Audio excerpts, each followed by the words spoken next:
the problem that he's having with online debates, and I of course don't want to go this direction, is he said it's not orthodox the way that people are treating each other. Once we start to inform ourselves and get to that level, I think we see we're closer than we might realize. If I were to argue like what is like the Orthodox Church, I would say, okay, so there's a living magisterial authority within its hierarchy, and its primary sources of authority are conciliarism in the context of receptionism. So like the ecumenical councils that were received by the sensus fidelium, the faithful, lived out in the community and it's like liturgical structures, liturgical life, and kind of enriched by the patristic interpretation of scripture. So there's kind of like this accumulation of things that create like the unique Orthodox ethos.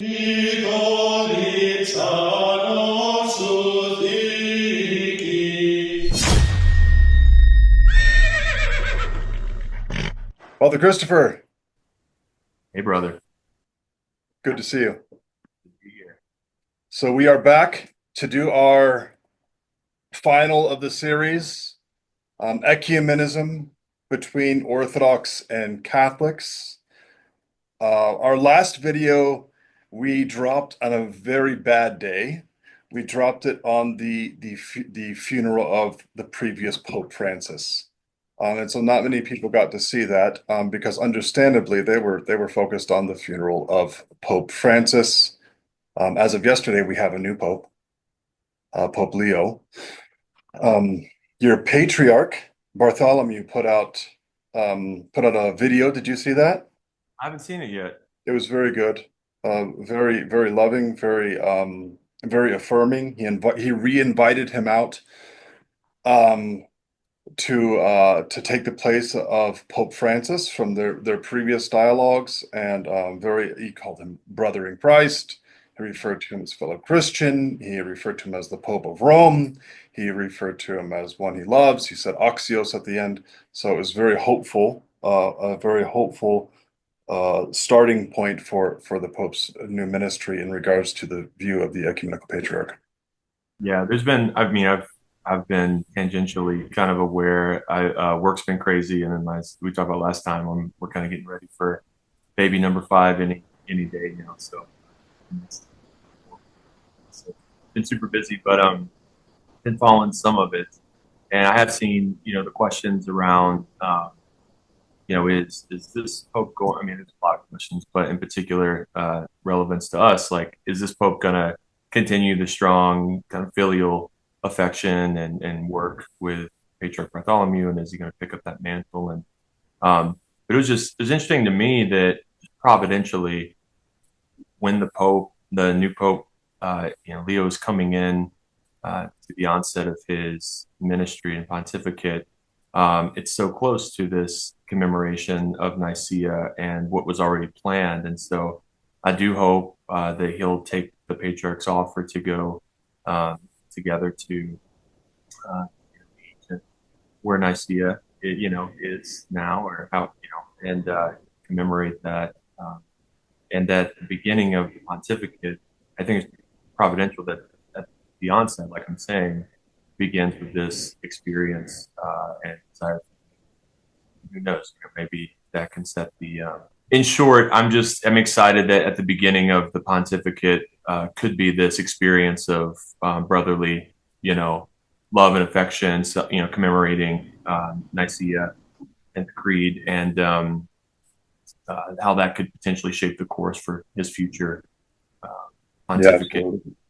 ecumenism with Orthodox. Well, I'll just start us off on the agenda. This is the Search is the Law of the Lost podcast, and I am Father Nathan. This is Father Christopher. I am a Byzantine priest, a Byzantine Catholic priest, and Father Christopher is an Orthodox priest. And we are going to talk today about Orthodox ecumenical dialogue or ecumenism. We decided to kind of make it fun by saying we'll start off with picking the thing that's most annoying about doing ecumenical dialogue with one another, and then we'll end on a positive note, in particular, perhaps just kind of offering what our respective hierarch have taught about ecumenism. So I'm thinking in particular maybe of the 2016 Holy Great ecumenical council, not ecumenical, but council that was held on Pentecost 2016, and also maybe some texts like Ut Unum Cinct and other Vatican II texts where you get official teachings from the church, as opposed to just maybe just our our pure opinions. We can offer our pure opinions, but it's also, I think we get a lot of people's opinions online. So it'd be also nice to hear a little bit about from people who are actually affirming the documents, not just ripping them to shreds. So maybe we could end on the high note in that way.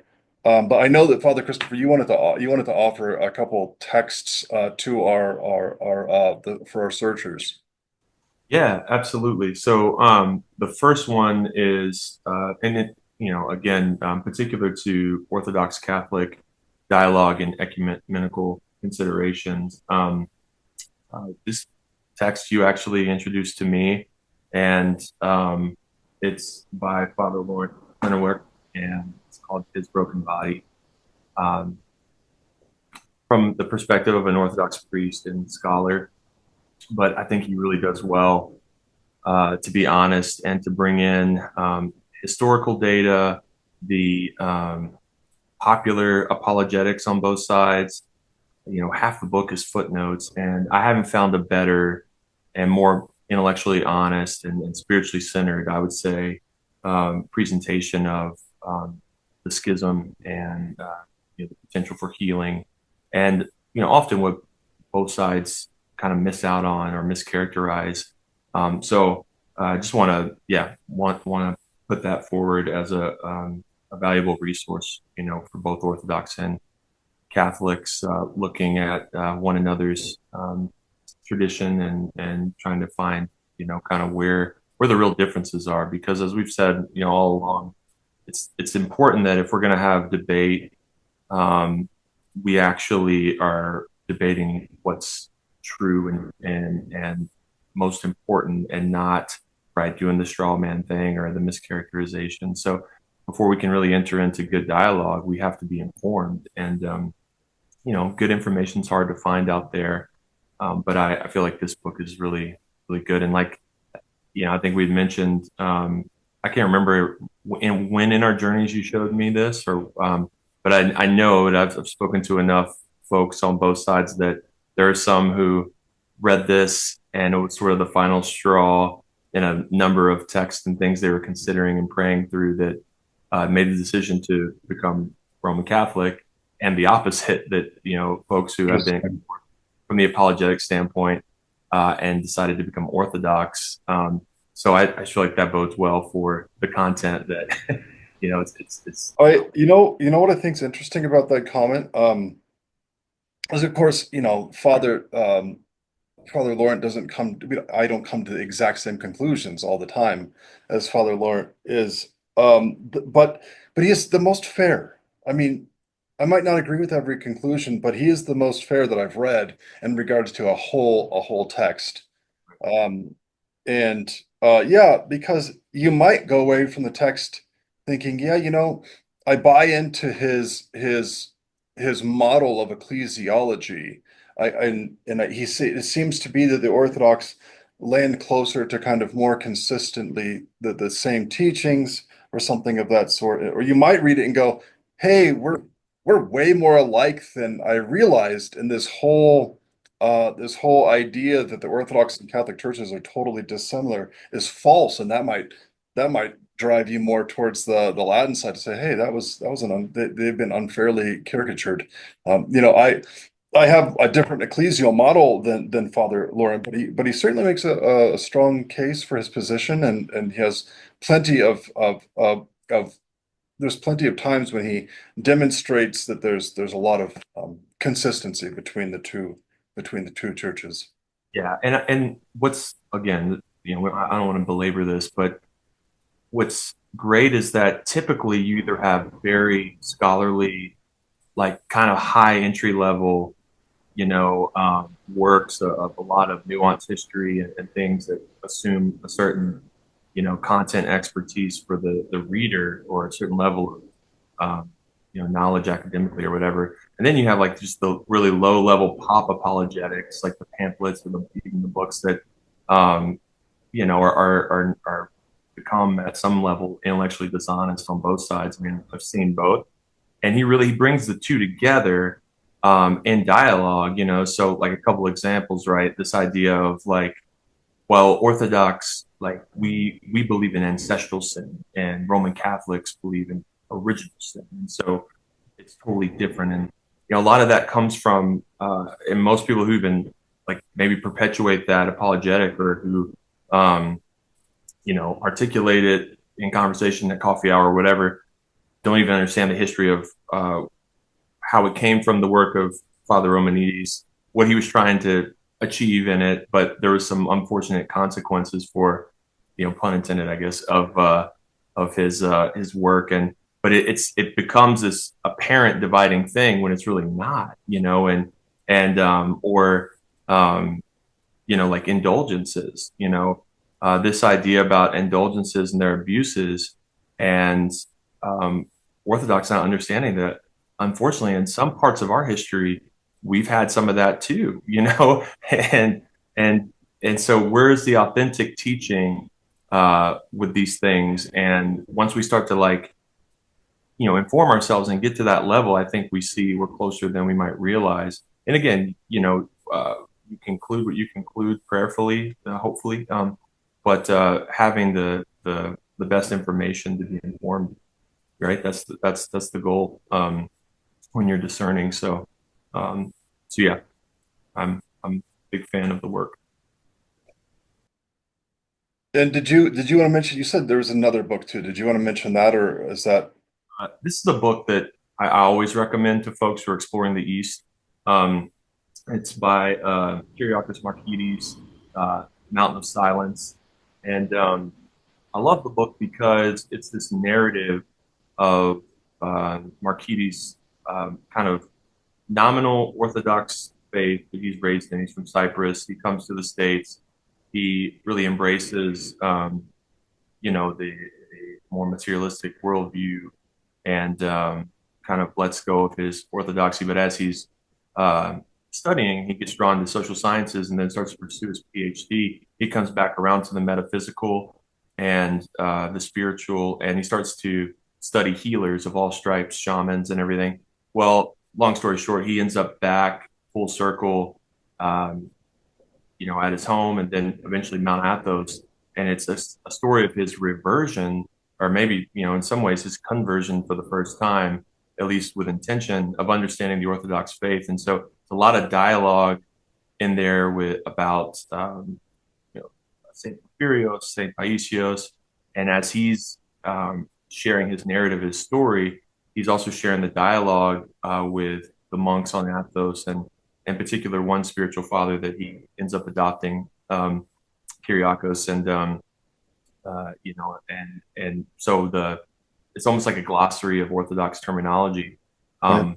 So love the book, but why I bring it up in this context too is because there's an interesting story there where uh, Markides is asking the spiritual father about Roman Catholics, and about Saint Porphyrios too, and the spiritual father tells a story about the time where he and the abbot of this monastery received a Greek Catholic priest to join with them on retreat.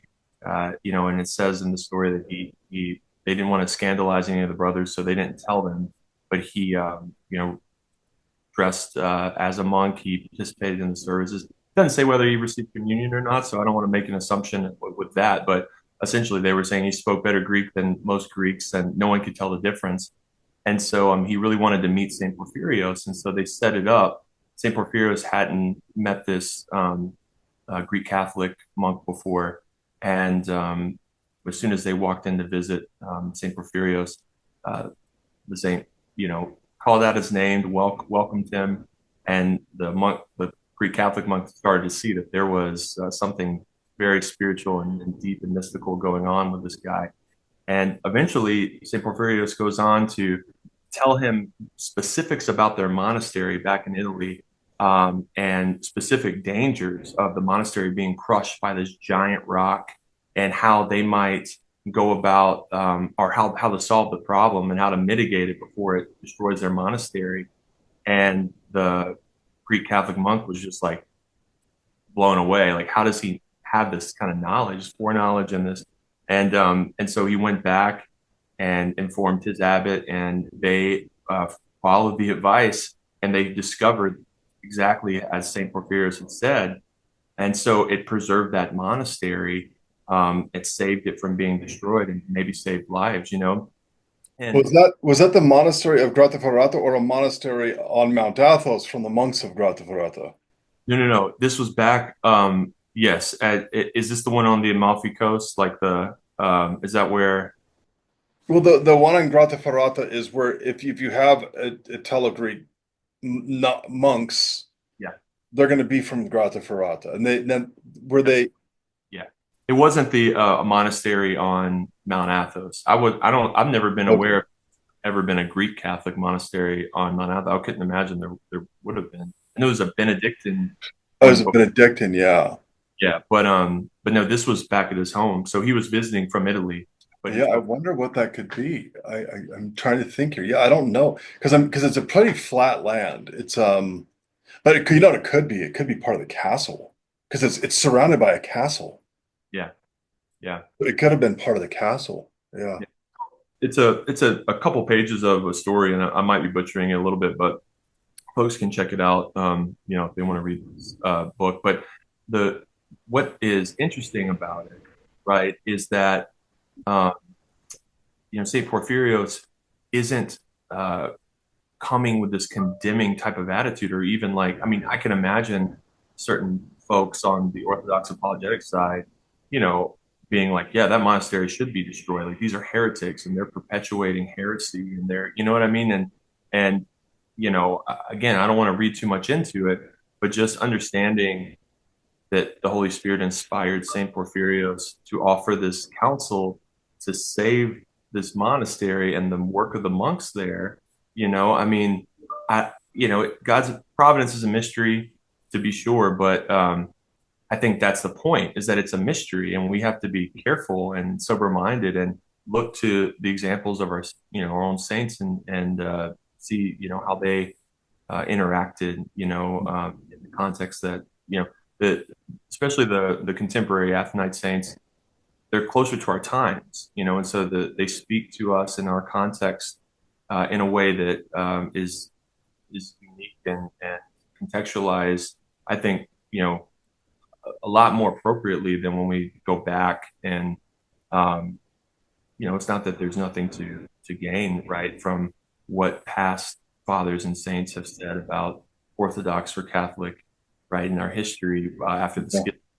Well, But I'm just thinking, maybe I'm being preemptive here of jumping to like a criticism of sorts. But yeah, I just went and met with Bishop Nikolai of the Rocor out here in Las Vegas this last week. He invited me to come be, to come basically pray at the church, but not to celebrate.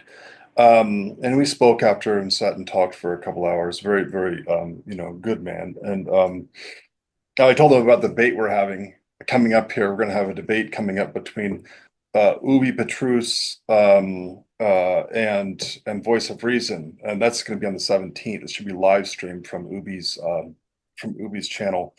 And I was telling him a little bit about it, and he had said, but the problem that he's having with online debates, and I of course don't want to go this direction, is he said it's not orthodox the way that people are treating each other. It's not orthodox the way that people are representing orthodoxy. He said this is not orthodoxy. He said it's not like the saints. I said, yeah, I have to agree with you, and that's not the kind of dialogue that I'm trying to bring about. The type of dialogos that we really want to encourage is the kind that does, in fact, uh, challenge each other ferociously if necessary, but in love, always in love, and it needs to be communal. It can't be isolated as if, like oftentimes what it looks like to me is like it's like the internet's the same thing as driving down the street. You don't treat the other person in a different car like a real person. And it's just the same way on the internet, but these people are, a lot of them are really smart young guys, they're really smart. And so people look to them to be internet gurus. Um, but they're actually harming in many ways the souls of Orthodox Christians, because they're teaching them a form of orthodoxy which is really lacks charity. It's more like neo-Donatism than anything. Yeah, it is. And the if we look at our ecclesiology, and I think we were talking about this on the phone the other day with maybe it was on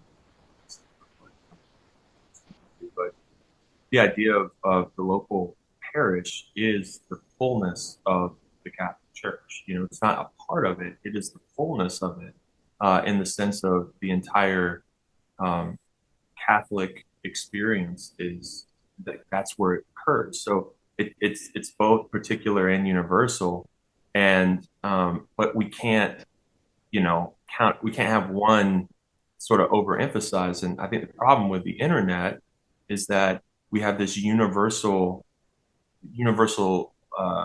point of entry, at least in our minds, at least, like that's what people are thinking. They're just abstract, disconnected from relationship, disconnected from community, where we're coming in and sometimes it's like the veil of a community, right? Like the forums and things like this, but it's not real community.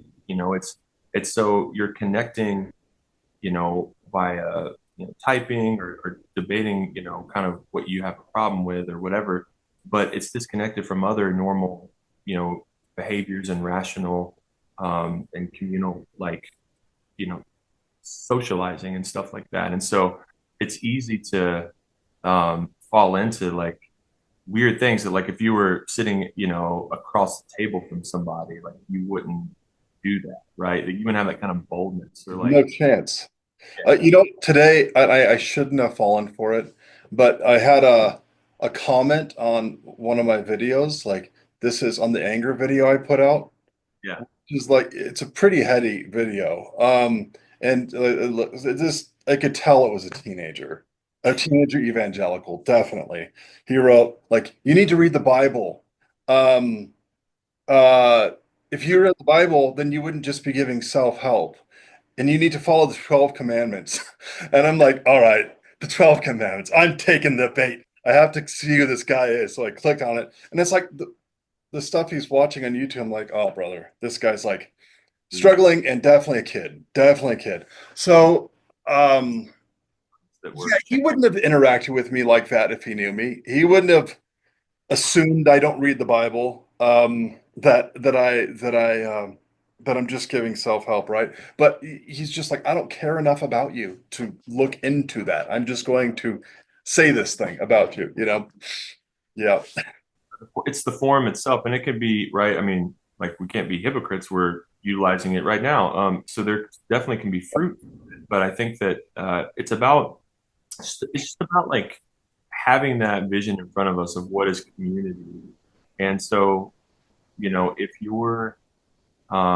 if there's like a generation of people, Catholic or Orthodox, that are getting most of their what they're calling formation, or you know, whether it truly is formation or not, but how they're receiving information, we should say. And then they take that to whatever their local parish is, and now they become judges of the priest or the parish. And now they're bouncing around trying to find one that conforms to this vision that they've gotten from the internet. Like, it's so subtle, but it's so like demonic, I think, and just so problematic in so many ways. And it's like you got to go and invest, concretely for a while and get to know people. And like, this is where holiness occurs in this kind of messy relational way. That's the story. That's the economy of salvation. And so it's just about, yeah, gaining the balance, and being aware of it. And hopefully, if on the influencer and the apologetic side, there can be at least some counter voices or counter examples. I think that's what we're trying to do in this whole project, at least, is to bring our friendship and our brotherhood, uh, to an audience and say, hey, it can be this way too, and still remain very firm in our convictions. Well, let's fight then a little bit in front of people. So can you hear me? Yeah. Okay, good. Okay, you cut out for a second. I just wanted to make sure. Um, okay, so my biggest annoyance, and I thought about how to put this in the most accurate terms. The reality is, like, the way I'd want to say this is, if I were an Orthodox priest, this would just annoy the crud out of me. Yeah. I don't like you pick as a Byzantine Catholic priest, I picked the garbage that I have to deal with. If I was an Orthodox priest, like this garbage would drive me nuts. And it's this. Um, I can't stand when, so maybe I'll start like this. If I were to argue like what is like the Orthodox Church, I would say, okay, so there's a living magisterial authority within its hierarchy, and its primary sources of authority are conciliarism in the context of receptionism. So like the ecumenical councils that were received by the sensus fidelium, the faithful, lived out in the community and its like liturgical structures, liturgical life, and kind of enriched by the patristic interpretation of scripture. So there's kind of like this accumulation of things that create like the unique Orthodox ethos. And so the focus on conciliarism that would be really, really important for me. I think maybe that's because I come at things as a Catholic. I like to know, I like to kind of know how I can process through things logically, like process my conclusions logically and have a coherent whole. So, okay, with that in mind, what drives me crazy is how many Orthodox, not just like novices, but like I could, there's lots of holy saints and holy books, theologians who make this mistake. They say this is orthodoxy, and has nothing to do with an ecumenical council. It has nothing to do with like the consistent liturgical life of the church. It is a theologomena. Very clearly, with an Orthodox teaching, it's a personal opinion. It's not the universal teaching of the fathers. It's not the ecumenical councils. And let's say this is orthodoxy, and it's like it's a hodgepodge of like two or three fathers or something that support their particular view. And then if I could flip it, and maybe this will be 2 points, and then you can answer both, of course, as you like. But if I flip that, the other side is they'll go, this is Catholicism. And now when they do that, I'm even more inclined to put my fingers on my ear and just, scream or la la la la la type thing. Because I've taught my people, because we read a lot of Orthodox texts. As soon as you're reading one of our authors and they say the Catholics believe, just do that, because most likely what's going to come next is not going to be an accurate portrayal of Catholicism. It's like I get it from my Protestant brothers and sisters, because they don't live within a conciliar tradition, within apostolic tradition. But I have a real struggle with the what I would call groupthink that equals official Orthodox theology on the internet or in many popular books. Okay, I'll leave you with that. Yeah. So, I mean, my response for point number one is how how is that a unique how is that a unique annoyance for an Orthodox priest and not for a Catholic? Because I was in the Roman Catholic Communion for 7 years, Mhm. and that annoyed me all the time.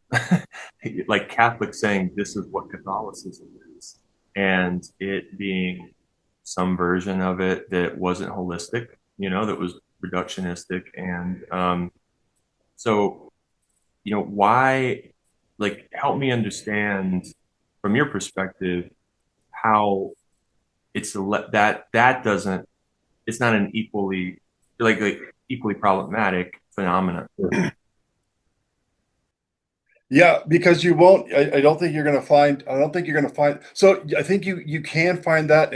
You can definitely find that in popular Catholic circles. Now remember, I'm not Latin Catholic, so I live in a slightly different world than your average Roman Catholic does.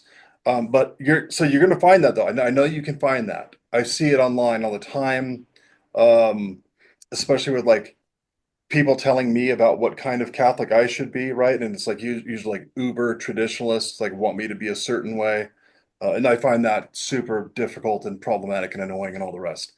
Where I find it quite difficult in the Orthodox Church is you have like actual theologians and fathers, like actual saints, who will articulate the Catholic position, and it's totally false.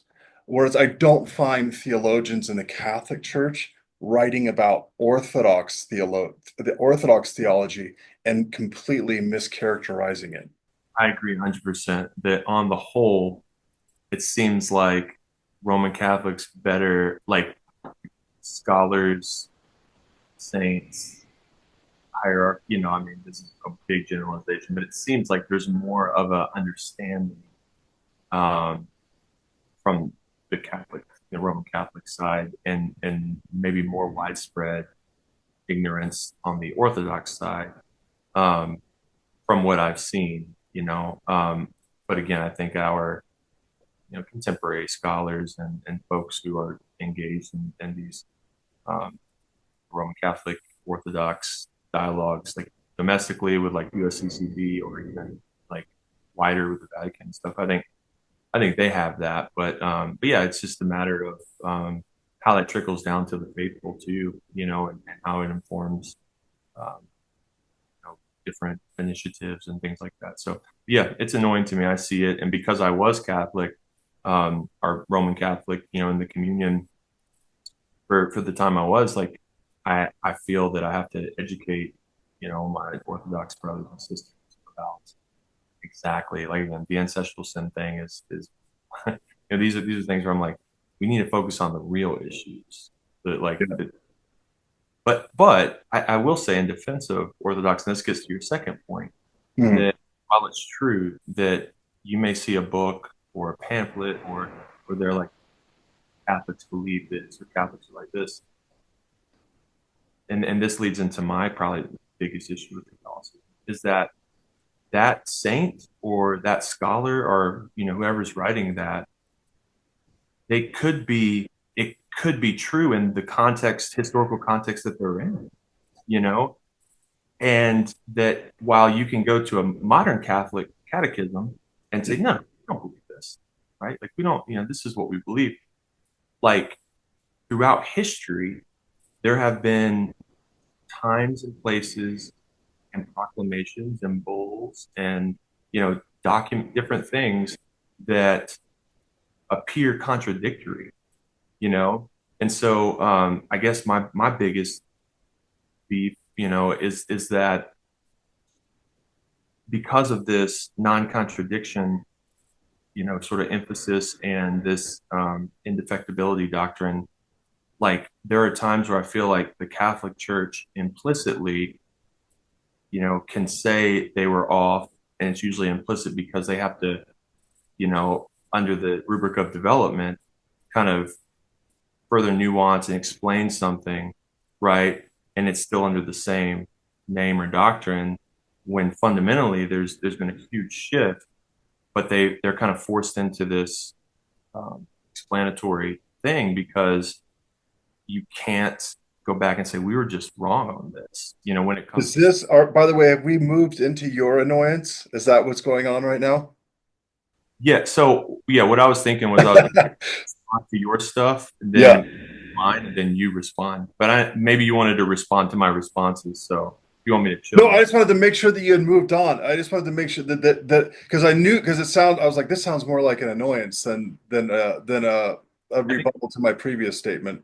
no, I said it. I think you missed it, I but must have missed it. I'm sorry. my response to your second one, this kind of goes into my Aha. Okay. Okay, so this is going into your point. Okay, gotcha. yeah. So like the filioque is a great example, right? Mm. We can look at I can't remember, I think it was in the 90s, but there was a document. It's kind of hard to find now, too. It used to be really easy on the Vatican website, but I think it's either the, I don't know if it's the CDF or whatever they're called now, or if it was maybe the dicastery for promoting Christian unity. But Mm. there is this 2 or 3 page document on the filioque, where essentially the Catholic theologians at that time who were Vatican sponsored said, look, this is what we mean.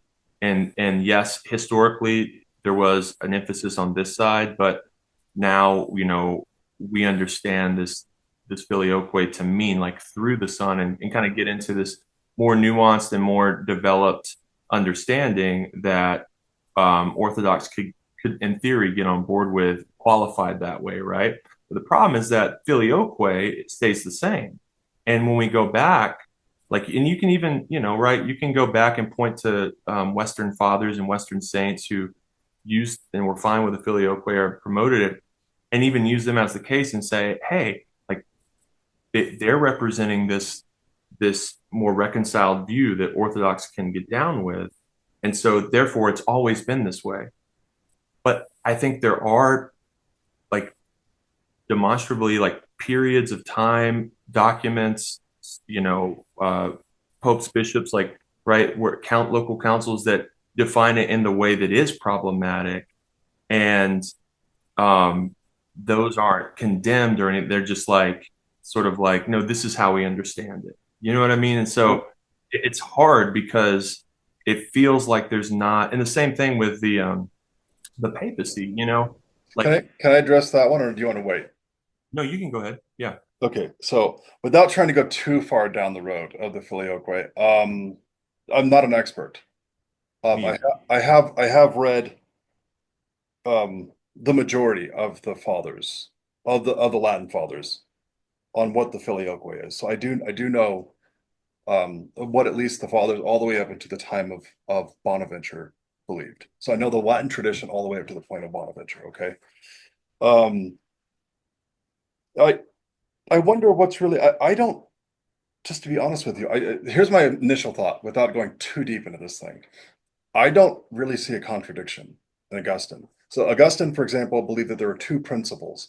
There was the beginning principle, or and the unbegotten principle. The unbegotten principle and the begotten principle. So obviously the unbegotten principle was the Father, and the begotten principle was the Son. And the Holy Spirit proceed through both, but first through the Father, and then as the begotten principle through the Son. He was aware of circumcessio, that there's this dynamic relationship. He was interested in putting together an analogy for understanding the Father, Son, and Holy Spirit. He used the mind, which is most appropriate since we're made in the image of likeness. If you're going to find an analogy um, for this relationship, that's what you're going to look for. But he very clearly understood that there'd be two principles, which I don't see as immediately irreconcilable with what's going on in St. Maximus the Confessor, who her understanding is coming from the Son. Yeah. So I personally don't see, and maybe you guys are going to say, what a liberal. I don't, that's something, I think we're teaching essentially the same thing. I don't, but I wonder, I'm just wondering in the air here, okay? If, like, if you look at the Catholic posture in Ut Unum Cinct, right? Or unitatio redintegratio, you will see that the Catholic posture with Orthodoxy is not supposed to be one of aggression.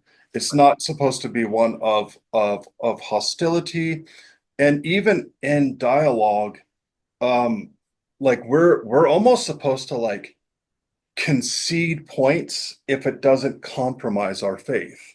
So like we're like if you read Ut Unum Cinct, like the heart of ecumenical dialogue is that we're trying to engage in such a way that doesn't like if you look at John Paul II, who did that, wrote that text.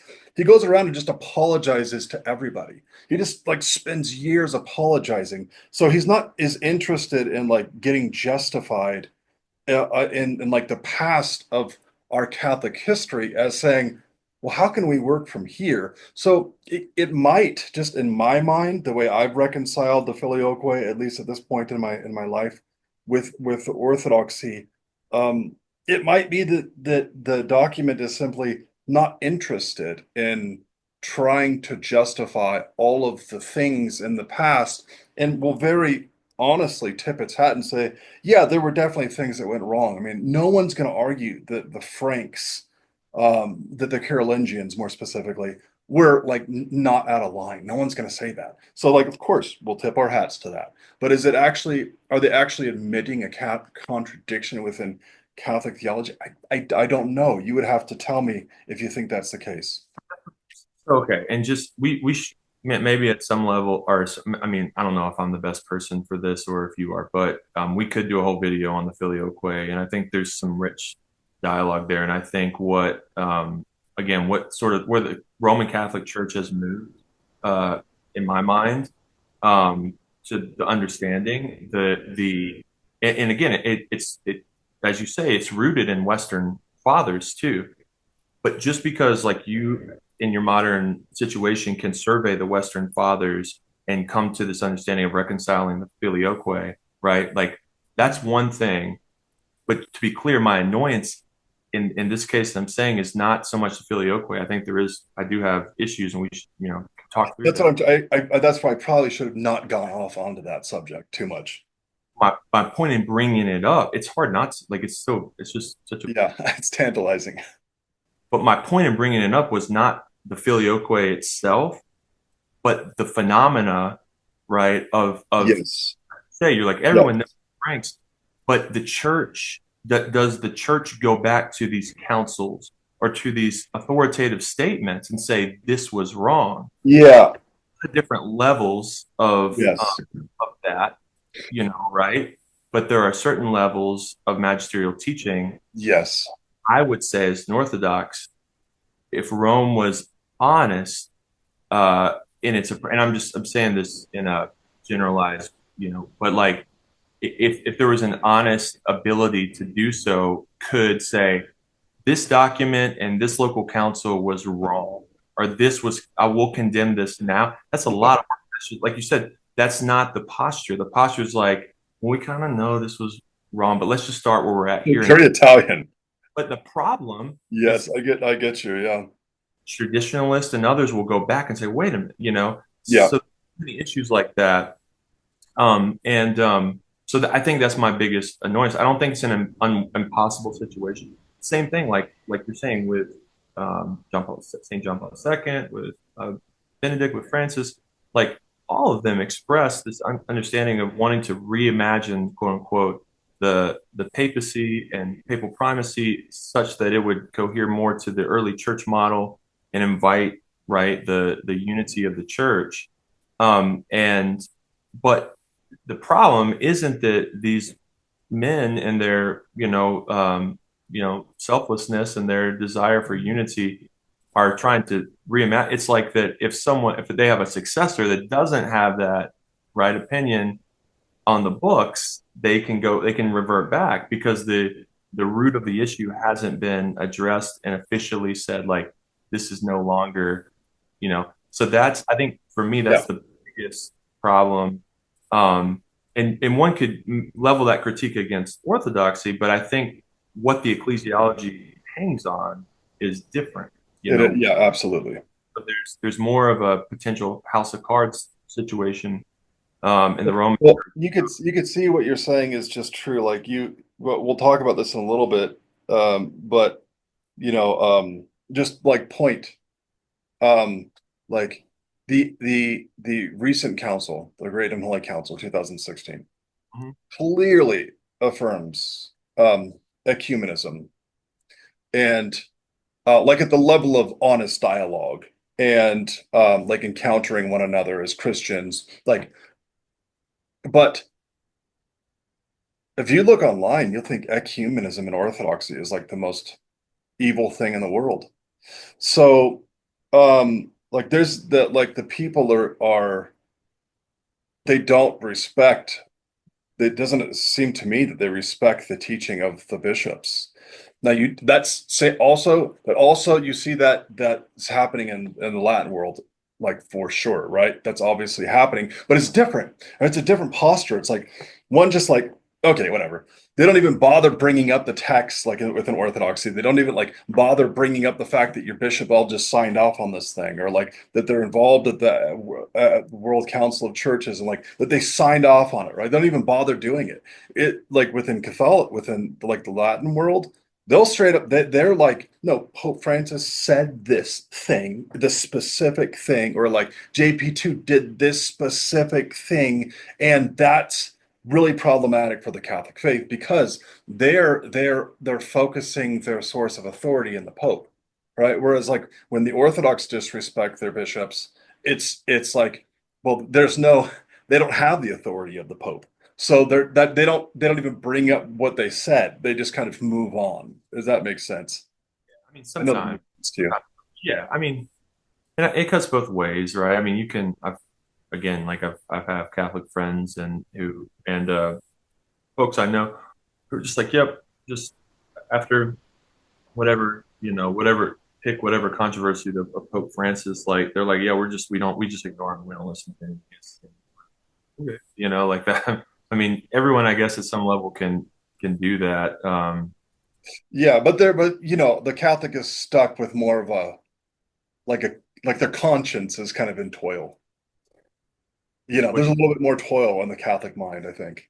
understand in terms of like the docility that how what it's defined, right? That you have to have this position of docility for the teaching, uh, you know. So so yeah, I mean, but that's the overall kind So, so can I of. respond to you, by the way, on what you just stated? I agree with you, and I think that there is um not among all theologians, but it seems to me among conservative theologians, a dishonesty in regards to um admitting like the level, just like coming straight out and saying like, yeah, this was a major change. Like from saying that the Orthodox, or like you go back and say, well, okay, if you deny papal infallibility, you're anathema. You're cut off from the church in Vatican I to Vatican II, saying like Orthodox are all but Catholic in everything in regards to like they're Catholic in all things except for in communion with the Pope. Well, that's a big difference. And like not clearly stating, yeah, we have a radically different like that's not honest. I think a lot of the more unfortunately, I don't know why this happens to be the case. Well, one day I'll figure it out. But the more kind of like liberal, honest, like liberal in regards to like not feeling the need to justify our theological adjustments, like being okay with the fact that we're doing resource mont and returning to the biblical patristic sources. um I think there it's quite easy like to say, look, there's never been a clear definition of 21 ecumenical councils. Okay, we can, don't worry, we can save face here. Like we can point out ways in which like there was obviously development. Like obviously we've come to new understandings. Like even within Catholic social teaching, right? We strongly affirm that we have a greater awareness of the importance of the human conscience, Yeah. human dignity. This is the direction of the church. Let's just be honest about that and say, yeah, we were a little too, like, we were definitely too harsh, but, we were acting out of the grid of ecclesiology that we had at the time. We thought that that was the case, but now we've realized that other people are also Christians. That was wrong. But I do think though that like people like JP2 have tried to put that in the air and say, I'm sorry, we made a mistake in that regard, um, and And kind of move forward. I think that speaking from the theologians and the scholars and folks that I enjoy following from the Orthodox side on this topic, it's like it's appreciated for sure, but I think the hesitancy and what remains a barrier is like you know getting the like seeing a definitive. So I mean, for instance, the Pope could say, "All right, we're going to go back. We're going to take the filioque out of the creed. We're just going to just do that. universally, right? And that'd be a big step forward, and people would appreciate that, And there were some talks that Francis was planning on something like that, before his death. But but the Orthodox is in a really precarious situation because then it's like, well, what if the next pope brings it back, And so the system that basically it's been built on is that there has to be some official right thing, and again, it's like, how can that be? Like, right? How can you, because you're locked into this indefectibility. So I think that really it's like and maybe the more liberal theologians have a less strict understanding of or indefectibility, right? They affirm it, but they interpret it as this like sort of more generalized, like the gates will not prevail kind of thing. Yeah, I think it has to be more than one qualification. Okay, so to give it away, but I'm kind of, I don't want to go too deeply into this. I'm hoping to eventually write a dissertation on this, on And how, on like a model of how we could kind of pull it all together. oh, The patristic, the development within both Orthodox and Catholic teachings that I think um, is a more workable model. But I'm trying not to talk about it with anybody. all right. Because I'm still working it out myself. And I hate, like, even though I've read, like, just to give like so that our audience understands my personality. Even though I've read all of the Latin fathers on the Filioque, I'm not going to talk about it like I'm an expert because I'm not. Like you're not an expert on a thing until you read all the Latin sources, all of the Greek sources, and then all of the secondary material and what the arguments back and forth are. So like just reading the sources isn't sufficient for me to think that I'm an expert on a thing. It's like at the academic level, like I know on popular level that oftentimes like equates to expert, but that's not an expert when you're actually in academia. That's a novice. That's like my first class, right? And you have to be tested. Like you can read anything you want all day, and people do that, and they have no degrees, but they can go online and like, okay, and maybe they're convincing, maybe they're right, maybe they're wrong.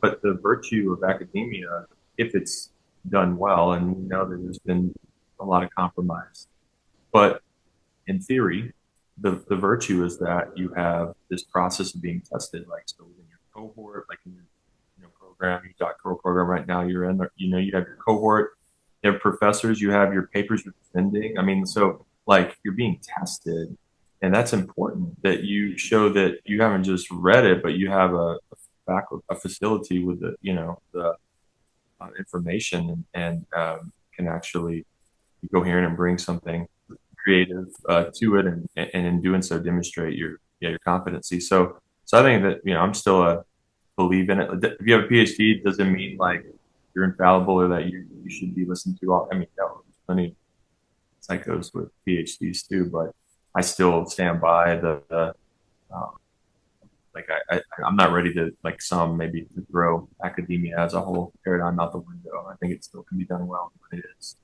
it's gonna be helpful. But could I just share sort of like my last sub point, I guess, of Sure. this annoyance? So, if the overall uh, problem I have is just the seeming inability to go back and officially correct historical error, so that there can be confidence in moving forward. And I mentioned filioque. I mentioned the idea of the reimagining the role of the papacy. And the third one is the liturgy. You know, I think it's like you're saying with some of like how you describe how modern church historians describe the Carolingians or even the papal forgeries, like cat's out of the bag. People know it. They say, yeah, this is wrong. Same thing with liturgy. After Vatican II, like everyone knows it went haywire, and people are like, yes, and even Pope Francis was like, made statements on reining it in and not being silly and reverence and stuff, even as he suppressed the Latin Mass. But nevertheless, like, despite the widespread knowledge, despite, like the clearly not following Sacrosanctum Concilium, and despite having, like, from Orthodox, we're like, if there is a reason to have such absolute power, like this would be it. why don't you do something like actually like Yeah, that's true. to be like reform it? Like even Benedict, like if you have the power, otherwise we're like, why do we, like so I just think that again, like you can acknowledge it, that right, like individuals can acknowledge it, even popes in different statements and stuff. But the way the Catholic system works, as far as I can tell, you need to officially like condemn this and then reform this, and then so I think that yeah, so it's all under the same rubric again of like historical correction, let's say. But those are the three that come to mind of like examples. That makes sense. Yeah, yeah. No, it makes perfect sense. I can certainly understand where you're coming from. It's we're missing an opportune time, and maybe Pope Leo will be the one to take it by the horns, and maybe he won't. But no, that's a frustration within our churches that no, we do. I mean, I'm willing to write a dissertation on it, so you can tell I'm frustrated. It's. I mean, if someone's willing to write a dissertation, you got to be pretty passionate, right? So in a good way, hopefully. Um, Or like, can we do this? Like, maybe it's different. Maybe it's something we've already shared. But what's your biggest frustration with your own? Or well, you're naming it. You're naming it. I would say the same. Like, what the first thing you said was, just the sort of trying to define orthodoxy. I just, It drove me nuts when I was in seminary. I would have the teaching, I would be talking to somebody about some theological perspective, and their whole method. This guy, I am thinking one particular person. His whole method of debate was magisterial documents.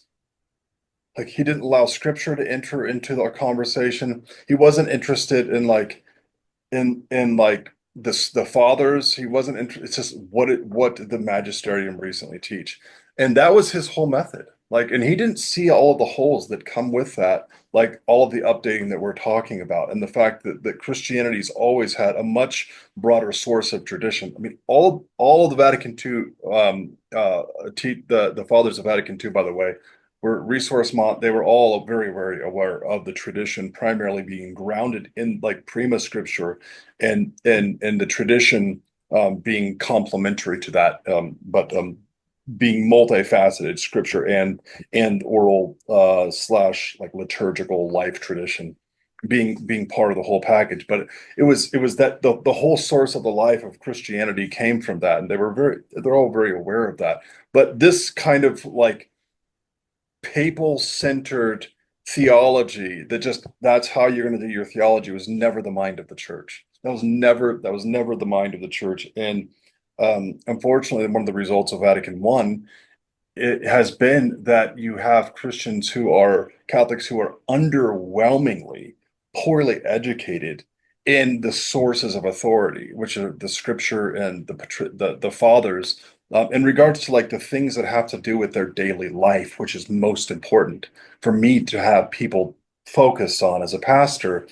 And that has created me no end of frustration to the point that yeah, I also feel as a Byzantine Catholic that I'm not understood, and that's why I'm not understood by the Orthodox or the Catholic world.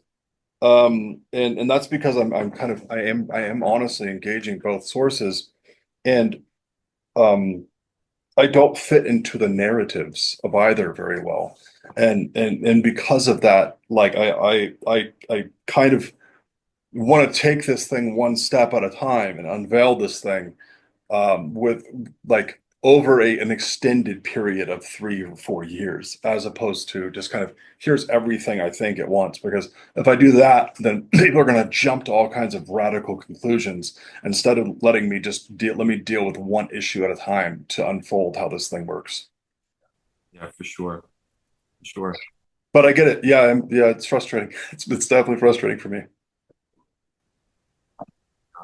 What would you say is if you had to name the largest barrier to normalize intercommunion in your mind? What would- Say it again. To normalize what? So to right now, as I understand it, from the Roman Catholic perspective, that um, Orthodox can come to receive sacraments, Yeah. um, but isn't there? I mean, would you say that's from your perspective now? It's normalized, like communion and sacraments is like normalized, or is it still sort of like case by case, situational? Um, and regardless, my bigger question was, at least for both sides, like what do you see as the biggest barrier to the intercommunion? Yeah, I mean, when you look at the Catholic side, it's like it's the logical sequence of Vatican II will ultimately be, and this is something I'll be unpacking in time, that like we really should be having communion together. Yeah. Um, but there's the full there's full communion, which is like affirming the authority of the Pope, and whatever that authority will look like in like when it's fully unpackaged, like when it's fully like not just Vatican I, but like also other stipulations that make Vatican I make a lot more sense. Like the Pope has to affirm the traditions of the church, for example. Like there has to be a continuity of like to make something ecumenical, there has to be relations with other bishops. Like, there's certain features that have to go into something of that sort. So Yeah. I would say all all the at this point, as far as I can tell, like the way that the logic of the arguments of Vatican II and the post-conciliar documents would work is like all the Orthodox Church would have to do is affirm the supremacy of the Pope, right? But like obviously that's not happening anytime soon. So in between time, the Catholic Church, I think, would be fully welcome a not perfect communion, because communion in like post Vatican II, though this was always there previously, prior to Vatican II, but not in its full form. Vatican II fully substantiated this theology, this ecclesiology that was there, but not in full form prior to Vatican II. Um, the view would simply allow a broader array of forms of communion than perfect communion. Yeah. Um, so it would argue we've never had perfect communion. There's always disagreements. There's always divergence. Um, I think on all honesty, if the Orthodox churches wanted to come into communion with Rome, I think it would be that simple. Like there's just not where it's not perfect communion. It's almost perfect communion. I'm trying to think of, there's another book that I would recommend. It's called You Are Peter, and it's by an Orthodox priest, and it's a small volume.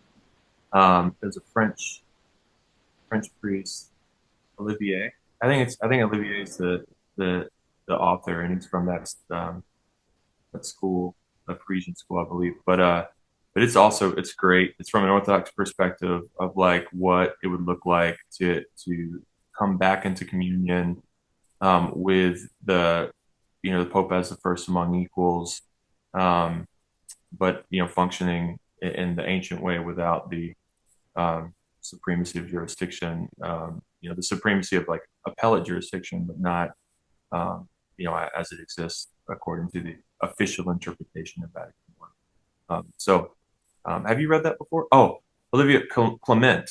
That's it. Mm-mm. You read that? I think it's Olivia Clement, Father. You Are Peter. I think it's the English name of it.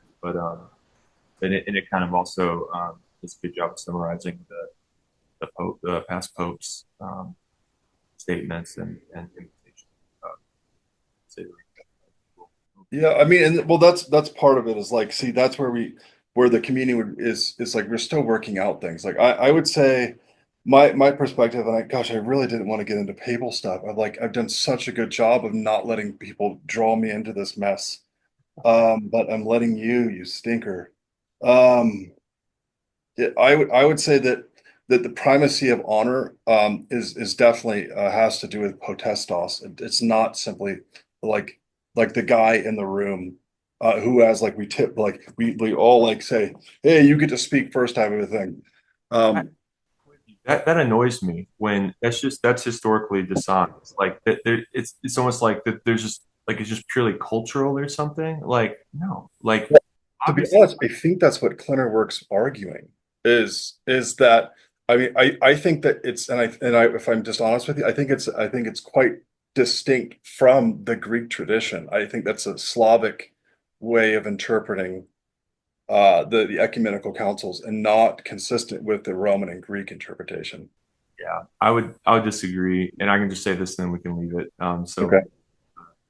I think that no, it's not purely cultural hat tip. There is a potestas, but what is that, right? And I would just say that power, and I've got to experience um, how that can play out in real time with the ecumenical patriarchy. And surprise, surprise, that this is the Russians off. Forgive me, but seeing what's happened with the Unification Council of Ukraine, and even the confirmation of after the Serbian Church and uh, the other, oh gosh, I can't think of the local church that came, but essentially in modern times we've seen the patriarch confirm autocephaly. We've seen the patriarch step and have a voice to, in terms of world orthodoxy, and people push back against it for sure.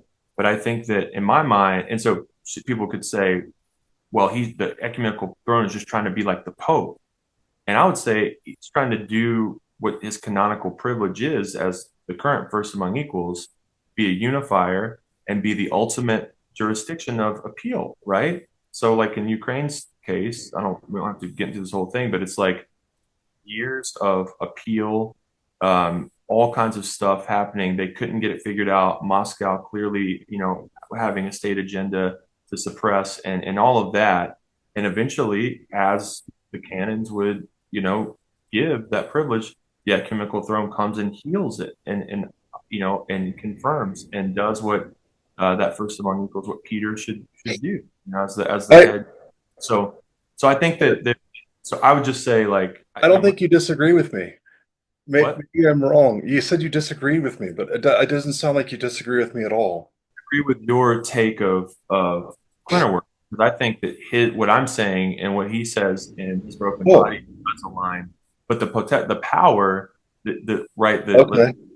be a fine point here is that it's an appellate, right? It's an appellate power. It's not a universal at all times and any place. I can come in and decide what to do with this, elect this bishop or do this or do that, without any process, without any, like no, like there is a power, but it's like I keep repeating myself, but it's appellate, and I feel like that's different than the Vatican One official interpretation. And I speak about it that way because Vatican One was never closed, and there was this official interpretation, right, that came out, and that was won the day. But I do think there's an opportunity to say, hey, we're going to throw this official interpretation out and go back and say, this is how it's going to be interpreted. I think that there's Well, that's what I don't know about. I don't know what you mean when you say official interpretation. What does that mean? so after the council, the I'm fuzzy on this, so people can check it out, or we can, I can go. If I knew we were talking about this, I would be better research today. But I was hoping we'd never talk about this for like 3 years, I know we don't have to, but there but is, we're already here, so I might as well have a little conversation. yeah, there's an official interpretation of Vatican One that basically says this is how you should interpret this, and that's what won the day. Yeah, I don't, and I'm not. See, I'm not convinced that any. I don't know what that means. What the official interpretation? I've read Vatican One, and I've read books on Vatican One. But I don't know what the title, official interpretation exactly is. Maybe later you can show me it. But what I'd say is, from what I've read, I don't think that it necessarily needs to be thrown out. I think that in fact there's lots of um, traditional supplementation that can be offered as an addendum to the text that brings together a more sound resolution in conversation with the broader Eastern ecclesiology. That's what I would be aiming for. Okay. Uh, and I don't, by the way, if any of our listeners are on this topic, I don't want to follow up on this right now. You need to give me time. I need to have time to work through all of this stuff. And I have Ubi as my Ubi Petrus as my neighbor here, and so I can call him and ask him questions. So I don't need like a million comments. I have someone who can definitely uh, show me things from the Orthodox perspective. Yeah, and I think it's important to say, at least for me, like you're pursuing your licensure, so it's or licentiate, so it's a different thing maybe for you. But in terms of our conversation, right? I This is just like meant to be, from my perspective, a uh, regular parish priest, considering these things, no expert, no expertise in terms of credentials and publishing and stuff. And I wish more podcasters and folks would be that, would just name that. So as to not be a hypocrite, like I'm like, and I'm interested in learning. Like if there are places where I need to be corrected, or I'm a little off and supplemented, like I'm open to that too. So the thing is that like I've said before, we're going to be having these conversations regardless. These conversations are happening at coffee hour and in the parish. So why not highlight them and invite others into it? As a way to say, hey, like this is where we're at. But On this particular issue, because I don't have time to do that. yeah, There's no way I have time to do that. As a parish priest, like with the amount and also with my job as like education director, um, there's no time for me to hyper focus on that one subject. And I frankly think that the hyper focus on the papacy, as I already mentioned before, is actually a real detriment to the growth of the Christian life. So like I'll handle it, but that's not where I'm going to focus my time. I'm going to focus my time on doing liturgical services, on the reading of the Holy Scripture, on the reading of the Holy Fathers. Like I have my own bishop that I need to pay attention to, that I need to be listening to. So I just find the hyper focus on the papacy at a parish level to be really annoying. I think at the level of academia, I'm interested, but I need to work through it at my own rate, which is going to be like 3 or 4 years. So that's the only reason it's not that I'm not interested in other people's opinions. It's that I want to make sure that the people's opinions that I'm going to, as I'm trying to develop my own understanding, are the experts in the field of inquiry. But there's like plenty of other stuff. What I'm basically like, what I would say is that anything that I bring up and that I state like I'm open to talking about, this is the first thing where I'm like, just give me some space and let me work it out. Like the yeah, only thing. yeah. It's volatile, and I would imagine, right? It's like somebody random versus like your parishioners or your spiritual children. Sure. That's obviously the more intimate, pastoral dialogue where that's it's appropriate. But yeah, I don't think that I don't know. I maybe some contemporary saint will prove us wrong on this, but I can't imagine that one can be a spiritual father from the internet forum or from the email, or right, those kind of things can supplement, but really having like close connection, I think that's probably what those conversations.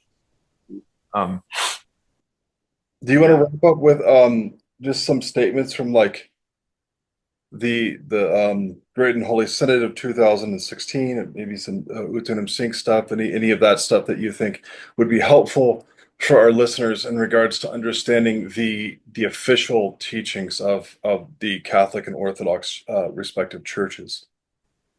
You know, I mean, I read a lot from that document in our last conversation, and there wasn't, I think I said this when we were talking about Protestantism, but in that document, there isn't, that I can remember, anything specific about There's Roman not. Catholic. So it would be the same, right? That we understand our place as the church, and because of that, we are compelled to reach out. Um, but I would say other things like the Roman Catholic Orthodox dialogue at the Vatican level, and then again, like the United States Conference of Catholic Bishops sponsoring that, and those kind of things. There are plenty of documents there that kind of say what's what. But orthodoxy is still right. There's variety in terms of jurisdictions and even individual bishops on things. But I think there's also sort of universal practices that we see that have implications. Like for instance, if a Roman Catholic priest wants to convert to Catholicism and they've been tested, I mean, excuse me, Orthodoxy, and they go through the process, the bishop kind of tests them, and they have no red flags they can see, and the bishop decides to receive them. It's done in all jurisdictions that I'm aware of via vesting, and not reordination unless there's um, some sort of thing. But even I mean, you can go on YouTube. And I think there's a video of a Roman Catholic priest who becomes an Orthodox priest, and they show the vesting service in Moscow. And so it's really yeah. There's so that's implicit, right? There's something being conveyed implicitly, and I think it needs to be defined. But yeah, so I don't know that I'm aware of any official statements on Roman Catholicism. Um, No, I didn't catch any there. I was surprised that they weren't making a distinction. Of course, in our documents are crazy long. Like, that document's so teeny in comparison to like Roman magisterial documents. They're massive things.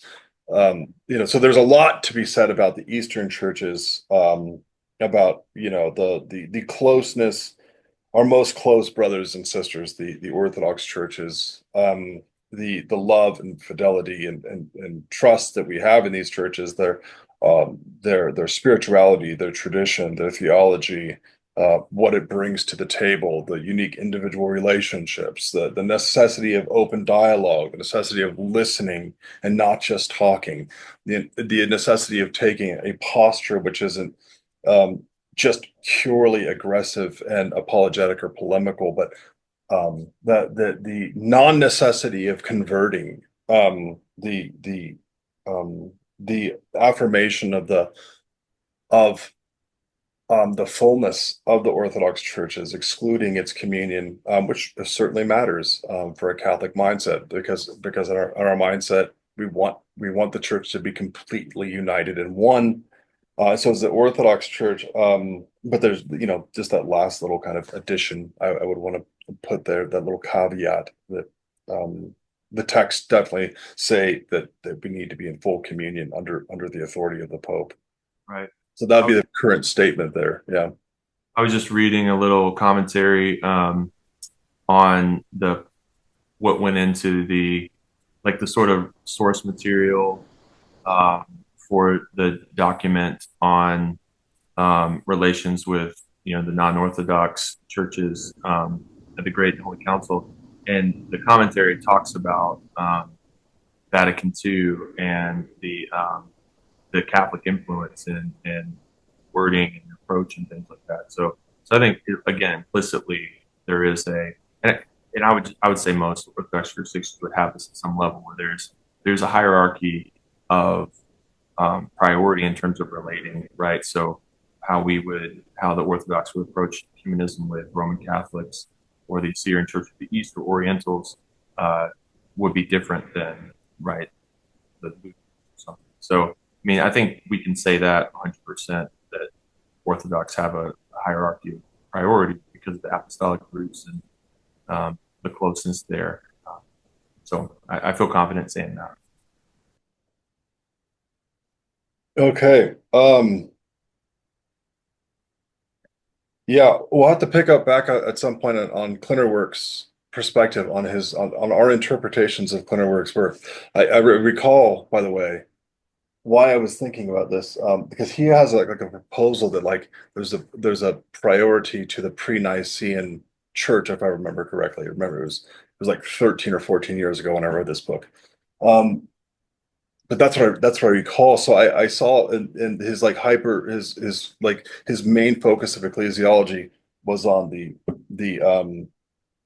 particular church being the whole Catholic Church, which is true. That's not untrue, but it was like a to the my interpretation of the text was that it was to the extent that the ecumenical councils were purely like in regards to the authority granted to the hierarchs, they were in direct proportion to like discipline, not as like anything dogmatic or anything constituting like a divine decree.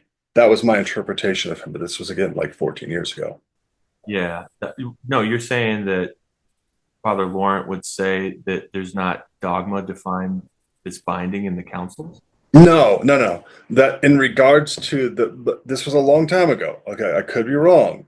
My interpretation was when it comes to the ecclesiology of like a pentarchy, for example, that he was saying that's purely that is purely a matter of economy. Okay, and that's like the more Russophile interpretation. So I had taken him, I had interpreted him as more Russophile in his ecclesiology, whereas, of course, you have someone like uh, Bishop, Archbishop Elpidiferos, who probably knowing the historical terminology of primacy says that the patriarch is first without equals.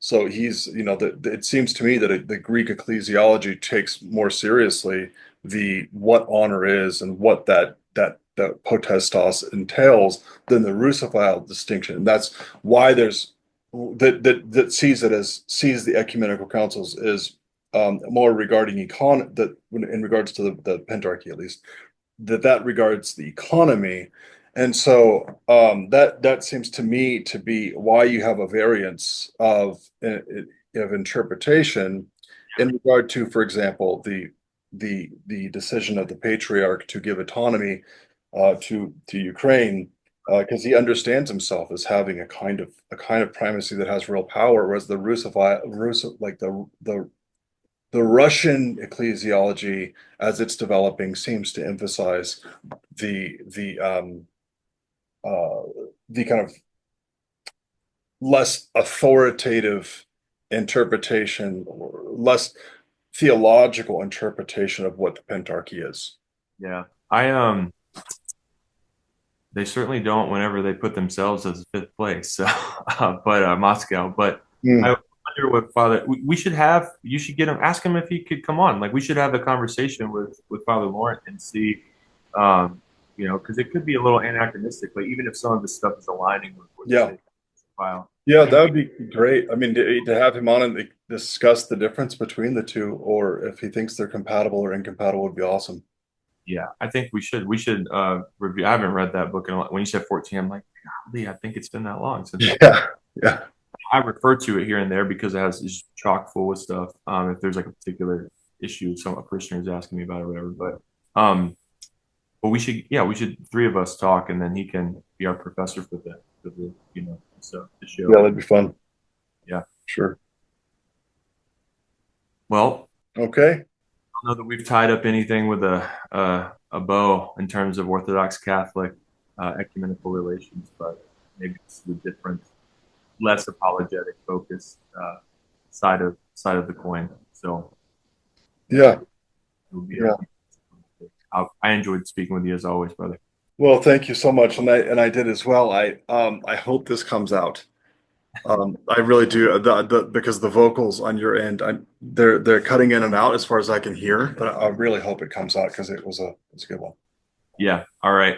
Well, let me know and take care. Blessings. Blessings to you too. Thank you. Bye bye.